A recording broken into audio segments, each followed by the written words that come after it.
Hi Westwood families, hi Westwood students, this is Mr. Roberts. We are excited for all of you to be coming back in some way or form, whether you have chosen hybrid or distance. We're excited to see you come the 19th.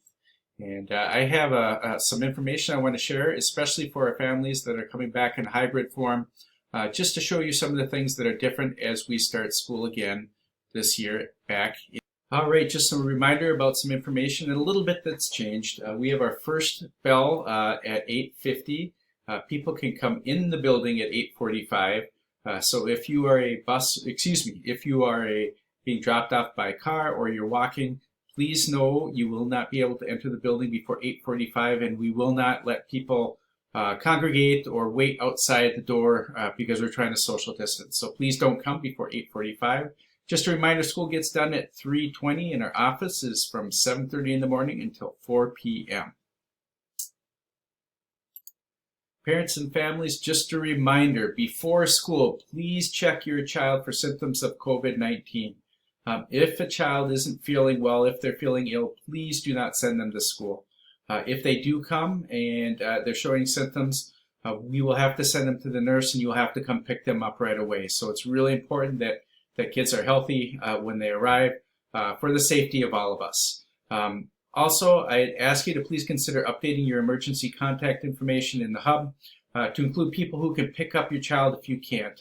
If we have those emergency contacts in the hub, that's another option if you aren't able to come and pick up a kid if they aren't feeling well. Building protocols. We've put a number of building protocols into place to help during this COVID time. Like a lot of places, we're requiring everyone to stay, where possible, 6-foot distance apart. Masks are to be worn by everyone, or face covering. Hallway bathrooms are being cleaned twice daily.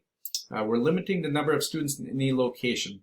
One other thing to keep in mind, drinking fountains, we aren't using those this year. We are using water bottles, and there is a water bottle filling station within the building. We have a lot fewer students in the building at any one time, about 100 students or so compared to 380 like last year.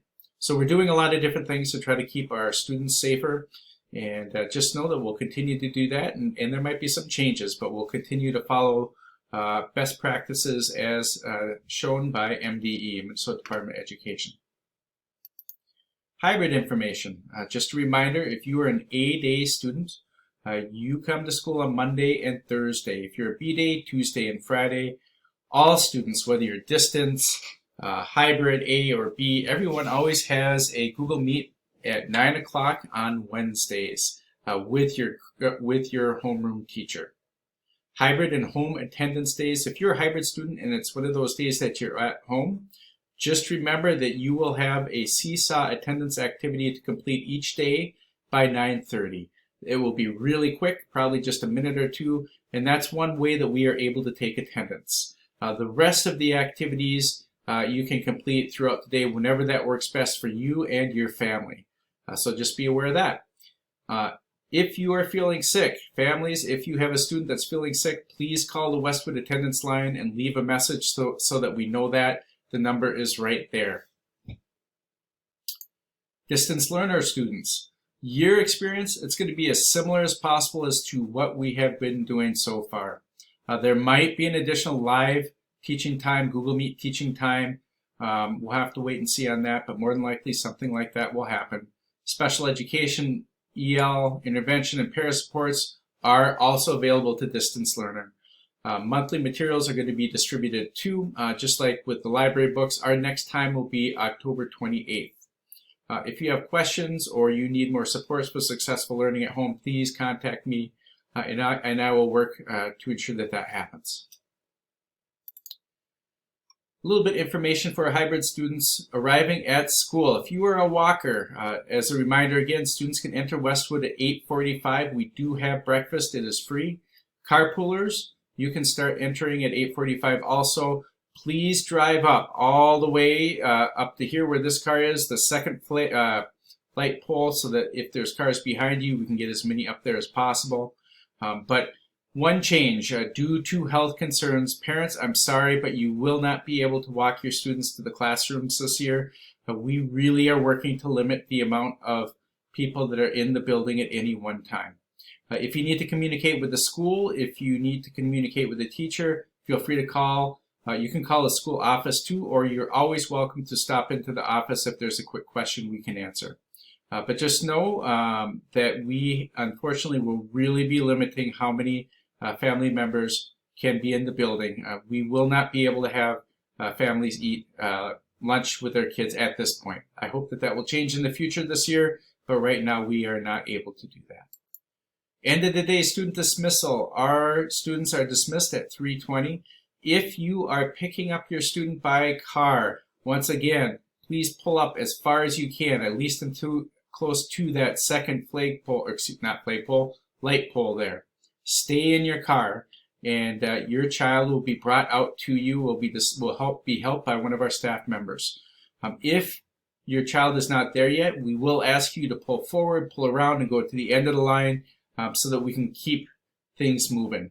If possible, I really encourage you to have your child ride the bus. This will decrease congestion at the front of the school. Our buses are limited, just like in school, on the amount of people that can be on the bus at any one time. I'd also say please have a lot of patience. Dismissal will take more time this year because I have a feeling there will be more parents that want to pick up their kids. Parents, if you are walking your child home, I'm going to ask that you stand on the sidewalk outside of the cafeteria windows here and wait here until your child comes to you. We'll have staff members that will be helping dismiss kids to there also. While you're waiting, please stay 6 feet apart. Wait for your child to come out and find you, be dismissed to you, and then you can walk your child home. Busing. If your child is on a bus, we will be limiting how close students are on the bus. They will be socially distanced on the bus, and buses are also cleaned between each route. In the morning, please be at your stop 10 minutes early just in case, and staff members will greet the buses when they arrive at school and assist getting students into the building and knowing where to go. Students, just remember, whoever's at the front of the bus in the first row, they exit first, and that continues all the way back. In the afternoon, our staff will walk our students out to the bus, make sure they're on the right ones, and then away they will go. Just a reminder, the first few days of school, usually the buses take a little bit longer to get home. We'll do our best to get kids out on time, but we are really mindful of making sure that every student is on the right bus, and so it does take a little bit longer the first day. You can also look up your bus stop and bus time in the hub. If you are having trouble with that, feel free to call the school and we can help you find that information too. A little bit of information about lunch here. We will have our students wash their hands before lunch, and in the lunchroom there will only be 3 students per table, so we're really social distancing there. Also, that means that there will usually be about 4 tables for each class. So you can see that will mean they will be really spread out. Students that were here last year, a little change. We are not going to be going through this door. We are going to be walking as a class all the way down to the door closest to the lunch line and going in there. Students will not need to put in numbers. Everybody right now has a free lunch. One of the differences is we won't have as many choices at lunch though. Our lunches will be put on trays and students will have pretty much the choice of a kind of milk, and that's pretty much it because we are trying to be as careful as we can with food, just trying to be safe. So just be aware of that. After lunch, students will be dismissed to line up and we'll socially distance when we're lining up, and a staff member will walk them out to recess. On the way to recess, we will give them some hand sanitizer to wash their hands. So that's another step that we're taking. And out at recess, it will be a little bit different. We typically will have no more than 2 grades out at a time, which typically is 4 classes at the most. And we will have grade levels in the same zones. So it could be that kindergarten will be on the playground, and maybe first grade would be on the blacktop. We will change that up as we go along, but we are trying to keep kids separate into zones as much as we can. Our older kids, I know that we will be using our field also. So just stay tuned, students, for those changes. We'll make that work. So as you can see, there's a lot of changes that are taking place, but we are excited to have our hybrid students coming back. We're going to make this work. We're also going to continue to make it work for our distance kids. Very proud of how hard our staff have worked to put this all together for all of us. Excited to have kids back. Thank you for your patience again and for your understanding. Please feel free to reach out if I can answer any questions. Have a great next few days during MEA vacation here, and I'm looking forward to seeing all of you next week. A Day, we'll see you on the 19th. B Day, we'll see you on the 20th. Distance, we'll see you on the 19th. Take care. Have a great weekend.